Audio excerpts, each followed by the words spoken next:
थोड़ा सा राहुल गांधी ने जो झूठ बोला है कि हमारा पूरा बैंक अकाउंट फ्रीज कर दिया, तो हम क्या करें, तो आज रिकॉर्ड को स्ट्रेट करना जरूरी है। Under the income tax act section 13A, there is a clear provision that the political party is exempted from income tax, provided they file their return every year as to how much money has come of 20,000 rupees and duly certified auditor's report. If you don't do it, you lose that exemption.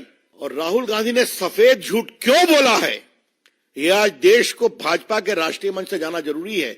हर जगह उनका stay reject हुआ, उस penalty में account freeze हुए, tax नहीं दिया, और झूठ बोले हैं। आज आपकी पार्टी अपील में गई, आपकी पार्टी आईटीएटी में गई, आपकी पार्टी हाई कोर्ट में गई, आपकी पार्टी सुप्रीम कोर्ट गई है। आपने क्यों छुपाया?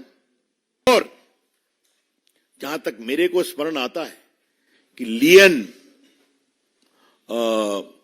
135 करोड़ का इनके बैंक अकाउंट पर कोर्ट ने डाला था कि आप 135 करोड़ मत छूइए, बाकी ऑपरेट करिए।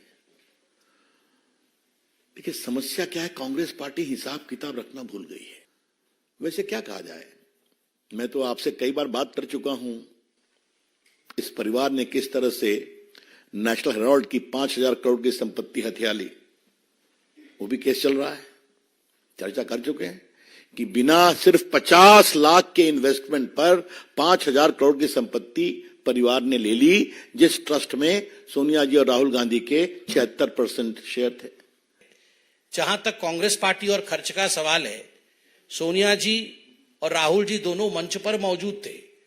दोनों आज मुचलके पे बाहर हैं, बेल पे बाहर है, क्योंकि 5,000 करोड़ रुपए का गबन किया है मां बेटे ने, अक्यूज नंबर 1 और अक्यूज नंबर 2 इन नेशनल हेराल्ड केस।